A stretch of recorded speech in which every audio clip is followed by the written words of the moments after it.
Well, how you doing today? And welcome to Totally BS Travel. This is going to be my first video I'm putting out there. I'm going to tell you a little bit about what's going on. And as you can see, I'm in a van. I think my ultimate goal was, or is, I'm going to try to take this, gut it, convert it, get the base of the van running up really nice and sweet. Make sure everything's roadworthy for a nice long trip. And ultimately, start my journey to living on the road. I really do like the idea. I've been thinking about it for years. Currently, I've got a corporate job, and I've been with them for over 17 years. They take pretty good care of me. You know, I can't really talk bad about them at all. You know, it's, ultimately, sometimes we spend years trying to figure out, what our goal is, what we're pursuing. We even wrap our heads around that, in order for us to turn around and have purpose or an intent every day we wake up, we should have a goal, something to pursue. Some people, their little ones, you're like, yeah, I want that 55-inch or 72-inch or whatever size TV they want in their living room. I want an all-leather living room set. I want to live in this really nice neighborhood, and yeah, that's absolutely great. But, over the years, I've started to think about, the thought process kind of came around about,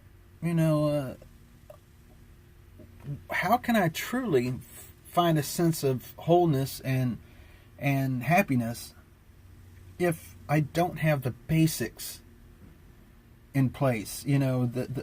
I don't know myself well enough to know, is this really where I want to go? I love music. Music's wonderful. That's going to be part of my life. I love performing and playing music. Regardless of what other people say,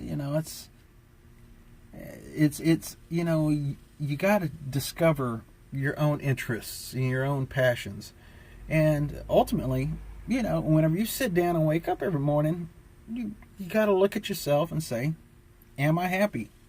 If you're happy, that's great. But make sure you are happy.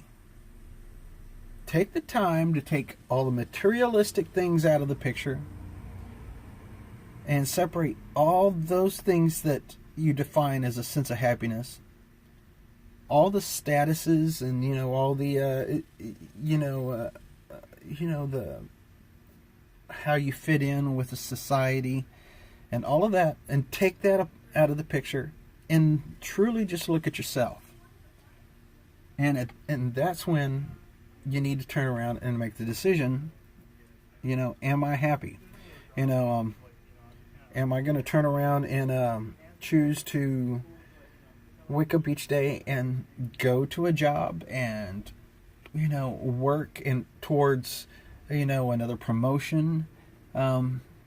Sometimes the simple way of judging whether or not you need to reevaluate is how much, for some people it's about monetary. So you have to ask yourself, how much do I have to spend?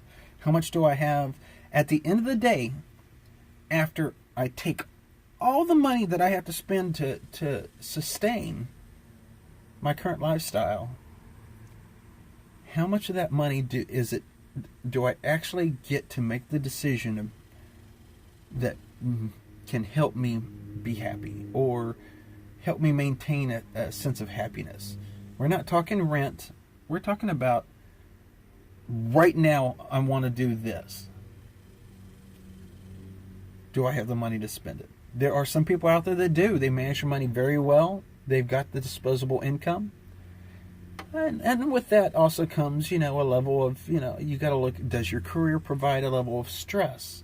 The choices you make every day. Are you carrying a burden, that's related to how you live? All these things you got to take out of the mix. You got to be ready to turn around and say, me as a human being, as a person, I need this to feel whole and happy. So after I reflected on this for the past couple of years, one of the things that came to light was that it's something I never really knew, because I started doing road trips, because I was like, let's do things, let's get out of the house, let's get away from we can go to this event and watch a movie in the park down the street, and the neighborhood is having these activities, for the holidays. So we'll do that. We'll drive around the area. Oh, we'll go to the neighboring towns and take a look at stuff and go to activities and go out drinking in those clubs. And then we'll come back home and we'll repeat the process. It's almost like being in a giant hamster cage.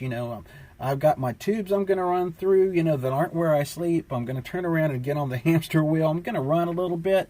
And I'm going to go through my routine. Then I'm going to go back. But it keeps me in that bubble, and I'm not experiencing a whole lot beyond that. So I decided, let's do some road trips. And we started traveling across the country in the car. And, at that point, I discovered I love to drive. So what better thing to do than let's get in the car and drive. So I did it for a couple of years, probably that 2 or 3 times each year. And it got me to thinking, the money being spent, you go, a good example is, you've got money there, you budgeted for it, you worked hard for it, and, you've got all this tied to, you want to make sure that money is spent well because you went out of your way to place it where you needed it and made cuts, in the way you live on a day-to-day basis so that you'd have the special moment. And that time, it becomes a weekend, and you discover you spend hundreds and hundreds and sometimes thousands of dollars on just a 3 or 4 day trip. And you didn't even do anything but drive to a location, stay in a hotel, and the cheapest part was the activities. It wasn't the stay or where you're at. So you turn around and you realize, wow, I had, or the crazy dinner that you had because all the options in the area were, 5 times the price it would cost to make the meal yourself, but you're not in an accommodation where you can do that. So, you sit there and you look at that and you're like, the memories aren't the places, there are things out there, whether you go, you got an opportunity. I love heavy metal. Rock on, man. But out of respect for other artists, there are people where you're like, it is about the place, or back, or the people, you go to Caesar's Palace and see Celine Dion. It doesn't matter, it doesn't matter if I'm into her music or not. That's an activity in a place, and, the experience is there. But it isn't always because I sat down at a buffet, or that I stayed in a hotel room, or I'm in this hotel that looks like a castle, it just it's ultimately the memories are going to be tied to the time spent with people you care about, and the laughter and the enjoyment of what you were doing at the time. So I started going back to roots and putting these pieces together, and I realized that is where happiness lies. That's where I need to be. And, if my job or my career complements it, then that's great. People spend all this time working for money so they can sustain the best they can the status quo of their lifestyle, whenever that money is really trying to sustain the things you've acquired, purchased, bought, or need, or the supplemental stuff that actually fills the gap for you, because you still haven't figured out your happiness or how to just purely enjoy life without all the other pieces in there that are almost fillers.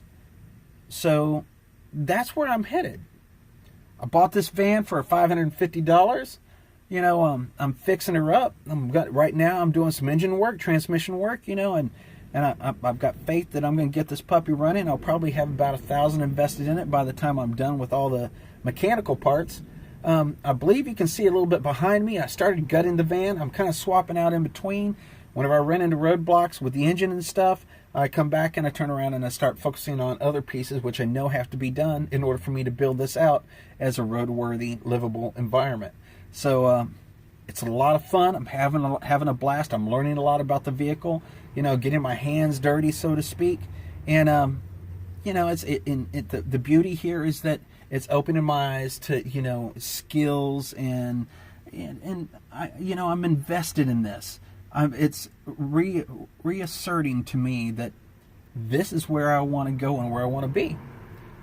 So I'm excited that you are going to be on the journey with me, and I'm going to try to keep this recorded every single time that I get a chance.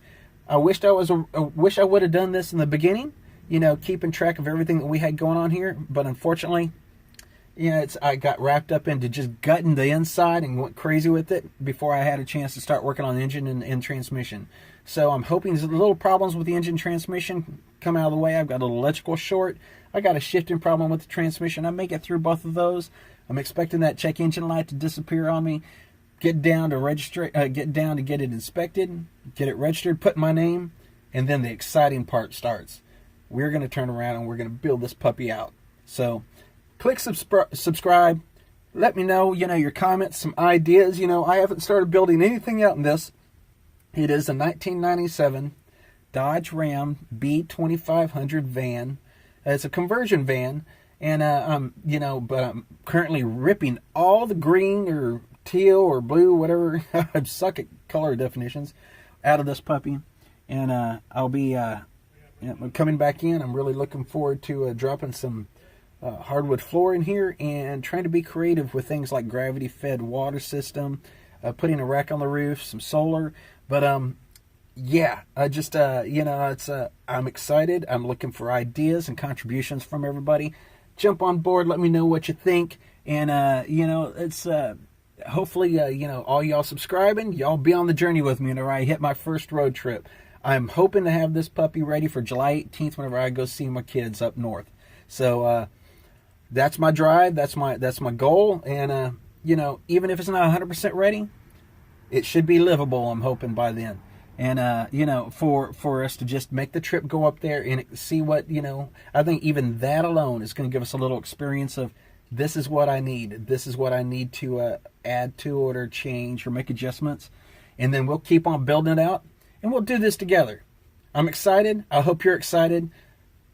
Stay with me on this journey. See y'all later.